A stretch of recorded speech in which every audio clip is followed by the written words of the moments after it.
ग्रंथानां ग्रथने कथा विरचने साहित्य संरक्षणे नित्यं यो निरतः यशौ कविवरौ श्रेष्ठो वसिष्ठ प्रिय नाट्ये दिव्यगतिर प्रतिष्ठित कविर काव्यस्य यो भास्कर तस्मै वैदुष्य चारुकवये भूयो नते सादरम। भारतीय विद्या अध्ययन संस्थान द्वारा आयोजित भारतीय मुसलमान भक्त कवियों का रचनात्मक प्रदेय नामक संगोष्ठी के दूसरे दिन द्वितीय दिवस के पंचम सत्र की अध्यक्षता कर रहे विद्याव्रती आचार्य शिव प्रसाद शुक्ल जी, मंचस्थ विद्वान और सभागार में बैठे सुधीजन, नए वक्ताओं के साथ समस्या ये है कि उनको लगता है कि कहीं ऐसा ना हो कि उनका विषय कोई और बोल दे, तो फिर वो क्या बोलेगा, है ना। खैर कोई बात नहीं। कल से लगातार हम लोग सुन रहे हैं वाजिद वखना और इसके अलावा रज्जब दरिया साहब, तमाम संतों को कल से लेकर के अभी तक सुन रहे हैं। अभी आशुतोष भैया ने अमीर खुसरो को भी जोड़ दिया उसमें, और सभी लोगों ने अलग अलग। लेकिन मुझसे कहा गया कि आप मुगल बादशाहों की भक्ति कविता को लेकर के चर्चा कीजिए। वैसे तो मुगल बादशाहों की जब शुरुआत करते हैं तो वो बाबर के यहाँ से शुरू होता है और लेकर के मोहम्मद शाह आलम के यहाँ तक लगातार भक्ति कविता दिखाई देती है। यहाँ तक कि जिसको हम पितृहंता और जीता पीर के नाम से जानते हैं, औरंगजेब के यहाँ भी भक्ति कविता दिखाई देती है। मैं कुछ पृष्ठभूमि में मैं नहीं जाना चाहता हूँ। आप जैसा कि जानते हैं कि किस प्रकार से मुगलों का आगमन भारत में हुआ, और मुगल आते हैं और यहाँ तमाम तरह से अपनी संस्कृति से हम लोगों को छिन्न भिन्न करते हैं। वो संस्कृति क्या है, किस प्रकार की उनकी संस्कृति है, ये बात की बात है। लेकिन उनके यहाँ भक्ति कविता कैसी है यह महत्वपूर्ण है, क्योंकि मेरा विषय जो है वो मुगल बादशाहों के यहाँ भक्ति कविता का है। आचार्य रामचंद्र शुक्ल ने अकबर की भक्ति कविता को या अकबर की नीति को देखते हुए उन्होंने लिखा है कि पठान शासक भारतीय संस्कृति से अपने कट्टरपन के कारण दूर ही दूर रहे। अकबर की चाहे नीति कुशलता कहिए चाहे उदारता, उसने देश की परंपरागत संस्कृति में पूरा योग दिया, जिससे कला के क्षेत्र में फिर से उत्साह का संचार हुआ। जो भारतीय कलावंत छोटे मोटे राजाओं के यहाँ किसी प्रकार अपना निर्वाह करते हुए संगीत का सहारा दिए हुए थे, वे अब शाही दरबार में पहुंचकर वाह वाह की ध्वनि के बीच अपना कर्तव्य दिखाने लगे। जहां बचे हुए हिंदू राजाओं की सभा में ही कविजन थोड़ा बहुत उत्साहित या पुरस्कृत किए जाते हैं, वहां अब बादशाह के दरबार में भी उनका सम्मान होने लगा। कवियों के सम्मान के साथ साथ कविता का सम्मान भी यहाँ तक बढ़ा कि अब्दुल रहीम खान खाना ऐसे उच्च पदस्थ सरदार क्या बादशाह तक ब्रजभाषा की कविता करने लगे। अब आपको मैं अकबर की एक ऐसी काव्य पंक्तियां सुनाता हूं जो आप सोच नहीं सकते कि अकबर भी ऐसा लिख सकता है। क्या लिखते हैं कि जाको जस है जगत में, जाको, पंक्तियों पर ध्यान दीजिएगा कि जाको जस है जगत में, जगत सराहे जाए, ताको जीवन सफल है, कहत अकबर साही। यश की कामना करते हैं। यहाँ कोई ऐसा नहीं बैठा है जो यश की कामना न करता हो, है ना। और जगत में मैं कहता हूं कि छलदम बदेश पाखंड झूठ अन्याय से निस्दिन दूर रहे। ये तो हम लोग पढ़ते आए हुए हैं। हमारे यहाँ पहले भी कहा गया है कि अधमाम धनम इच्छन्ति धर्म मानम च मध्यमा उत्तमा मानम इच्छन्ति मानो ही महतान। निम्न कोटि का मनुष्य क्या होता है, उसको केवल धन की इच्छा रहती है, और मध्यम श्रेणी के जो मनुष्य हैं वह धन और सम्मान वो दोनों की इच्छा रखते हैं, लेकिन जो उच्च कोटि के व्यक्ति होते हैं उनके लिए सम्मान ही सर्वोपरि है।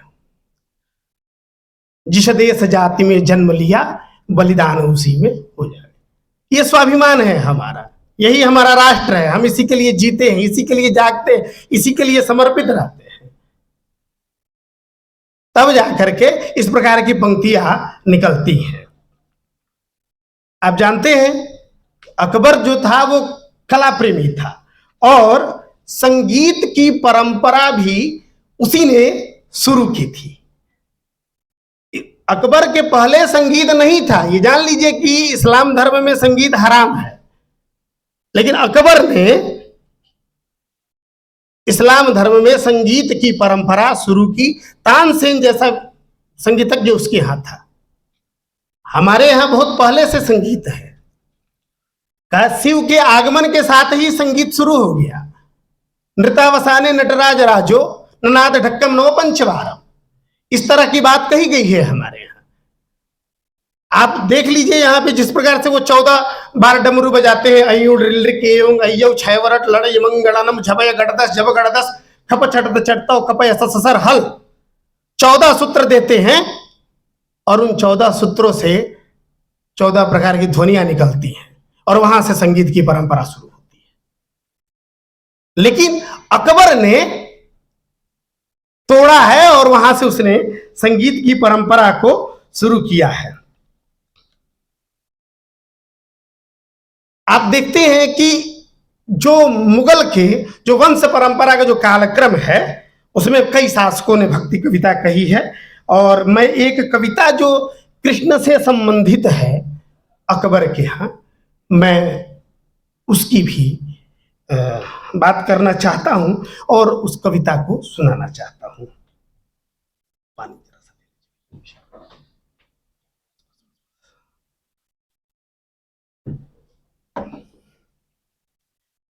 एक चीज ध्यान दीजिएगा, ये कविता चौपाई नहीं है, दोहा नहीं है, सोरठा नहीं है, छप्पे नहीं है, कुंडलिया नहीं है। ये कविता जिस तरीके से कई तालों में, कहीं चौताल है, कहीं झपताल है, तमाम प्रकार के तालों का वर्णन है। तो ये कविता को मैं पढ़ रहा हूं और आपको समझने की आवश्यकता है। कान्हाते अब झगड़ा पसारो कैसे हो ये निर्वारो, यह सब घेरो करत है तेरो रस अनरस कौन मंत्र पढ़ डारो, मुरली बजाय कीनी सब वोरी लाज दई तज अपने अपने में पिसारो, तानसेन के प्रभु कहत तुम ही सो तुम जीतो हम हारो। ये उस तरह की पंक्तियां नहीं है कि देवी पूजी पद कमल तुम्हारे सुर नर मुनि सब हुई सुखारे, एकदम छंदबद्ध है, आपने सुना और मन को बहुत। इसके लिए क्या है कि संगीत के विषय में थोड़ा बहुत जानकारी होना चाहिए। खैर, अब थोड़ा सा आगे बढ़ते हैं तो श्री कृष्ण के बाल लीला और बाल विनोद के लिए भी अकबर की इच्छा रहती है कि वो जाएं और उसको देखें, और इसी पर उन्होंने एक पद लिखा है, क्या कि शाह अकबर एक सम चले कान विनोद बिलोक नबाल ही, आहटते अबला निरक्षो चकी चौकी चली करी आतुर चाले। तुलसीदास जी भी लिखते हैं, अवधेश के द्वारे सकार गई सुत गोद के भूपति लैनिक से। अब एक चीज ध्यान दीजिएगा इसमें कि दोनों को अपने अपने आराध्य को देखना है, अकबर को भी देखना है और संत शिरोमणि गोस्वामी तुलसीदास जी को भी देखना है।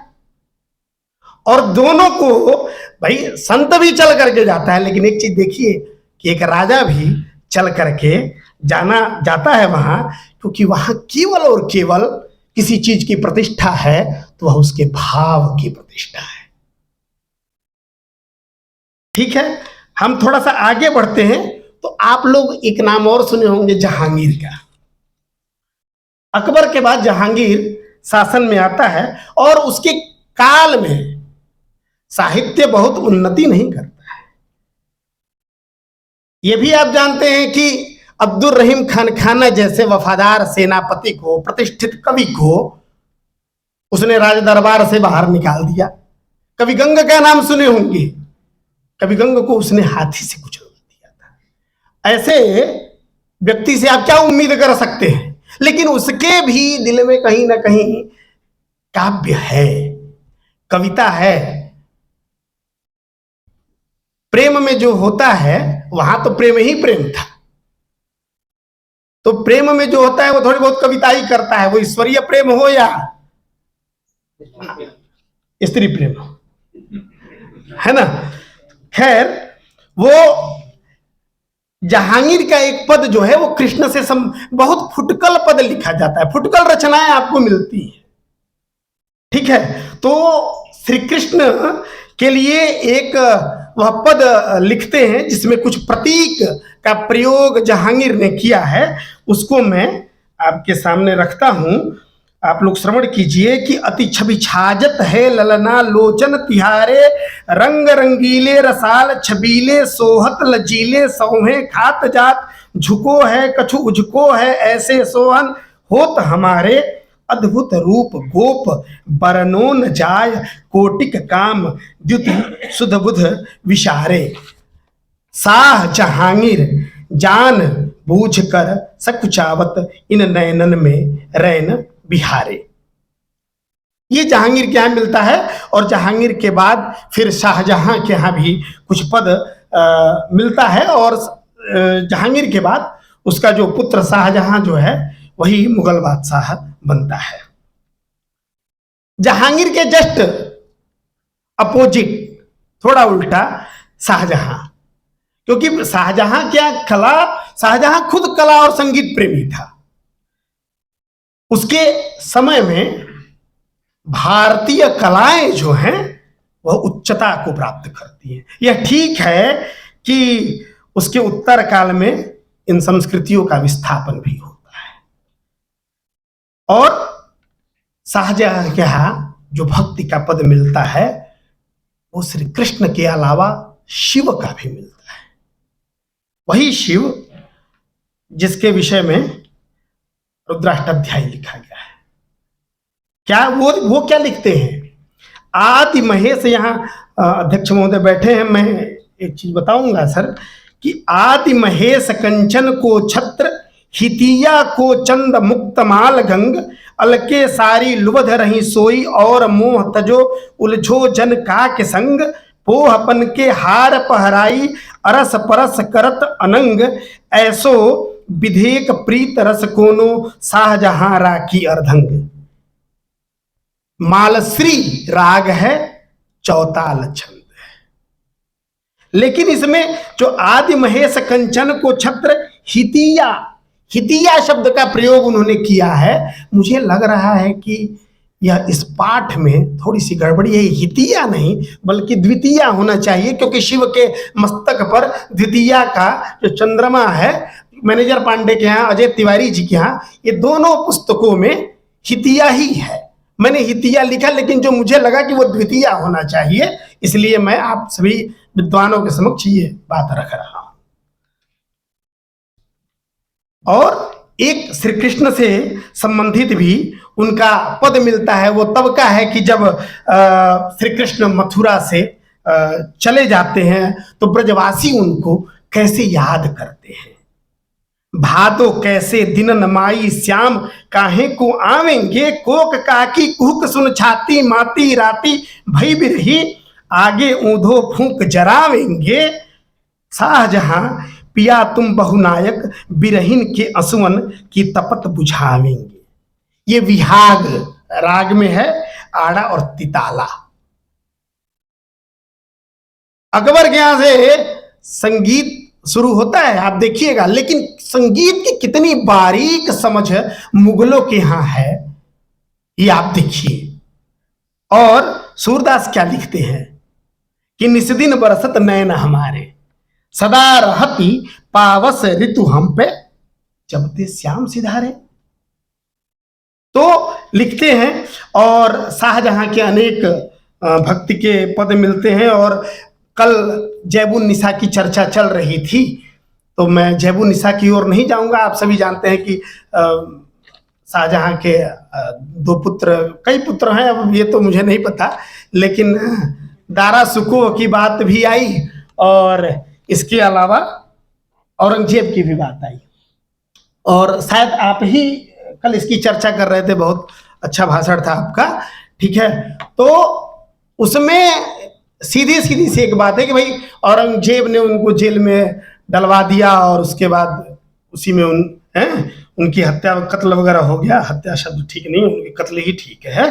तो ठीक है, और उधर सिर अकबर वगैरह की ओर मैं नहीं जाऊंगा, लेकिन मैं ये जरूर कहूंगा कि जब औरंगजेब था तो कट्टर, ये सभी को पता है, लेकिन वो भी अपने राज्याभिषेक के समय हिंदू धर्म मान्यताओं और ज्योतिष के हिसाब से शुभ लग्न का विचार कर गद्दी पर बैठा। हमारे यहाँ है अश्विनी भरणी चैव कृत्तिका रोहिणी मृगा, है ना, उसी के अनुसार हम लोग भी अपना वार और त्योहार सब देखते रहते हैं।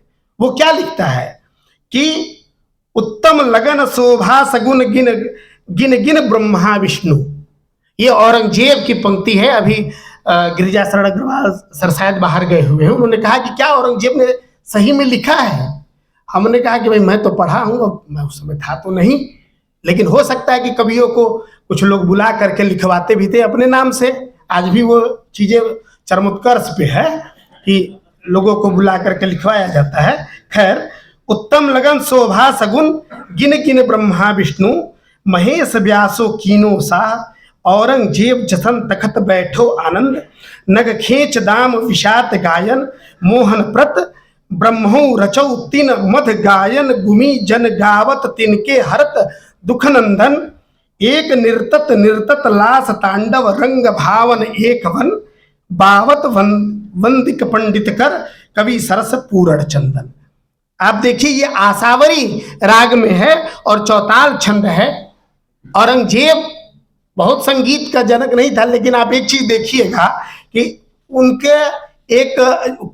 उनकी एक छवि जो है वो आपको बाद में मिलती है सिक्का पर वीणा बजाते हुए। उनकी एक छवि अंकित है जो बाद में प्राप्त होता है और कई संग्रहालयों में रखा गया है, ठीक है। तो इस तरीके से एक अच्छा, ठीक है। तो इस प्रकार से बहुत सारी चीजें मिलती हैं और मैं बहुत नहीं जाऊंगा। संचालक महोदय ने लिख दिया कि 2 मिनट शेष है, यही बोलने में समय खत्म हो जाएगा। तो लेकिन मैं देख रहा हूं, इस तरह से हम देख सकते हैं कि अधिकांश मुगल बादशाहों ने सनातन धर्म और उनके देवी देवताओं से संबंधित अनेक कविताएं लिखी हैं, उनको याद किया है, उनके लिए प्रार्थना, उनके लिए क्या, वो अपने लिए प्रार्थनाएं किए हैं। किस प्रकार से उनको भारतीय जनजीवन से जुड़ना है, उसमें उनका एक स्वार्थ है। यह कविताएं हिंदुस्तान में शासन करने के स्वार्थ से भले जुड़ी हुई हों, लेकिन उत्तरवर्ती मुगल बादशाहों ने सनातन धर्म की आस्था पर विश्वास जताया है। यह हिंदू जीवन और चिंतन की आस्था का ही बल है। ये हमारा मुगल बादशाहों के भक्ति कविता पर मैंने बोला, लेकिन उसके बाद में एक छोटी सी बात बता देना चाहता हूं कि ये इसकी जो रूपरेखा है सर्वप्रथम किसने तैयार की, कि मुगल बादशाहों की कविता पर सबसे पहले चंद्रबली पांडे ने स्वतंत्र अध्ययन किया। ये वही चंद्रबली पांडे थे जो आचार्य रामचंद्र शुक्ल जी के साथ रहते थे। उनका वात्सल्य स्नेह उनको प्राप्त था। ये भी जान लीजिए कि अगर कोई आचार्य शुक्ल को कुछ बोलता था तो वो लठ लेकर के दौड़ा लेते थे। आचार्य हजारी प्रसाद द्विवेदी और विश्वनाथ प्रसाद मिश्र जैसे आचार्य जब काशी हिंदू विश्वविद्यालय में आए तो आचार्य हजारी प्रसाद द्विवेदी मिलने गए थे चंद्रबली पांडे से, तो उन्होंने कहा कि सो तो अच्छा हुआ कि आप काशी आ गए हैं, यह शुक्ल जी की गद्दी है, इसकी मर्यादा की रक्षा के लिए अब आप कुछ हिंदी पढ़ डालिए। ये उस समय की बात है जब आचार्य हजारी प्रसाद द्विवेदी कबीर और अशोक के फूल और बाण भट्ट की आत्मकथा लिख चुके थे। मैं आप सभी को विशेष करके आभार व्यक्त करता हूं। आदरणीय गौरव जी बैठे हुए हैं, चंदन चौबे सर बैठे हुए हैं, आप सभी लोग, मुझे न चाहते हुए भी आप लोगों ने मुझसे लिखवा डाला, ये बहुत बड़ी बात है। तमाम अकादमिक गतिविधियों के चलते थोड़ी व्यस्तता थी, लेकिन इसके बावजूद आप लोग धन्य हैं। प्रणमामि, नमस्कार।